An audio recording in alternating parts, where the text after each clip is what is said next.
Pada UDKU ini, jika terjadi penjualan dan pembelian, maka hanya diberikan nota sebagai bukti transaksi. Namun, menurut kelompok kami, itu saja tidak cukup.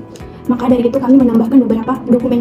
Yang pertama adalah faktur penjualan yang berfungsi untuk mencatat jumlah barang atau jasa yang dijual, harga, dan total pembayaran yang harus dilakukan oleh pembeli. Ini digunakan untuk pencatatan dalam laporan keuangan dan sebagai dasar untuk perhitungan pajak penjualan.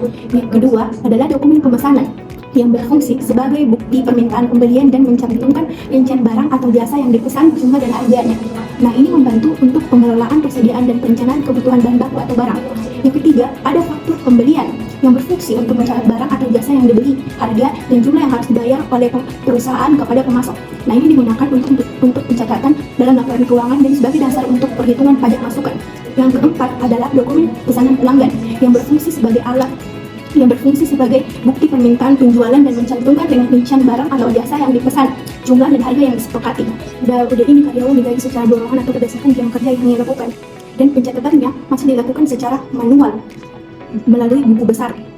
Maka dari itu, kelompok kami ingin menambahkan beberapa dokumen agar pembayaran gaji pada UD ini lebih terarah. Yang pertama ada dokumen data karyawan. Nah, dokumen data karyawan ini dapat menyimpan informasi pribadi dan profesional karyawan seperti nama, alamat, tanggal lahir, nomor identitas, riwayat pendidikan, pengalaman kerja, dan kontak darurat.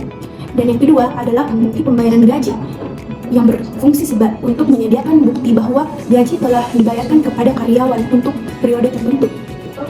Dan daftar gaji karyawan. Daftar gaji karyawan ini membantu dalam pengelolaan anggaran perusahaan dengan memberikan gambaran total pengeluaran untuk gaji karyawan. Dan yang terakhir adalah daftar hadir karyawan. Daftar hadir karyawan ini berfungsi untuk mencatat jam masuk dan jam keluar karyawan serta absensi cuti dan keterlambatan karyawan. Nah, secara keseluruhan, dokumen-dokumen ini sangat penting untuk manajemen yang efektif dari sumber daya manusia, memastikan transparansi, efisiensi operasional, dan kepatuhan terhadap peraturan yang berlaku. Namun, pada UD ini tidak terdapat dokumen-dokumen tersebut. Maka kelompok kami berharap agar dokumen tersebut ditambahkan jika UD ini ingin berkembang suatu saat nanti. Pada UDKU ini tidak terdapat laporan keuangan dan pencatatan pengeluaran dan pemasukannya hanya dicatat secara kasar di dalam buku besar. Nah, menurut kelompok kami, ada baiknya jika UDKU ini menambahkan beberapa laporan keuangan. Yang pertama, ada laporan arus kas. Nah, laporan arus kas bermanfaat untuk memberikan informasi mengenai sumber penggunaan perubahan kas dan setara kas selama suatu periode akuntansi dan saldo kas dan setara kas pada tanggal pelaporan. Nah, yang kedua adalah laporan perubahan modal. Nah, laporan perubahan modal ini bermanfaat untuk mendokumentasikan aktivitas transaksi pembiayaan yang dihasilkan perusahaan dalam periode yang bersangkutan untuk melengkapi pengungkapan perubahan modal kerja yang ada di perusahaan selama kurun waktu yang bersangkutan. Dan yang ketiga ada laporan laba rugi. Nah, laporan laba rugi ini bermanfaat menjadikannya sebagai bahan evaluasi keuangan dari transaksi keuangan yang berjalan selama 1 bulan atau 1 tahun, baik transaksi yang menghasilkan kerugian maupun laba. Nah, yang terakhir ini yang paling penting, yaitu laporan keuangan.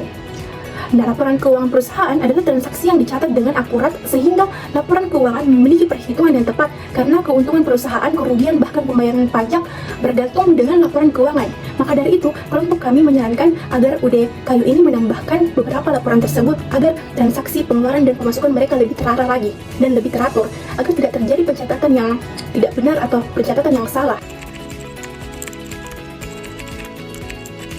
Nah, pada UD ini tidak terdapat jurnal dan pencatatannya masih secara kasar. Maka dari itu, kami ingin menambahkan beberapa jurnal. Yang pertama adalah jurnal penerimaan kas. Nah, fungsi jurnal penerimaan kas ini untuk mencatat semua transaksi yang melibatkan penerimaan kas seperti penjualan tunai dan pendapatan. Nah, selanjutnya adalah jurnal pengeluaran kas. Nah, jurnal pengeluaran kas ini digunakan untuk mencatat semua transaksi yang melibatkan pengeluaran kas seperti pembayaran kepada pemasok, gaji karyawan, dan biaya operasional lainnya. Nah, yang ketiga adalah jurnal pemakaian bahan. Digunakan untuk mencatat penggunaan bahan baku dalam proses produksi atau operasional lainnya. Nah, yang keempat ada buku besar. Ini digunakan untuk menyimpan data semua akun yang digunakan dalam sistem akuntansi seperti kas, utang, modal, pendapatan, dan beban.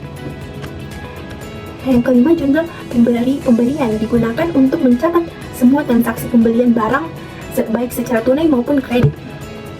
Yang keenam, jurnal penjualan digunakan untuk mencatat semua transaksi penjualan barang dan jasa baik secara tunai maupun kredit.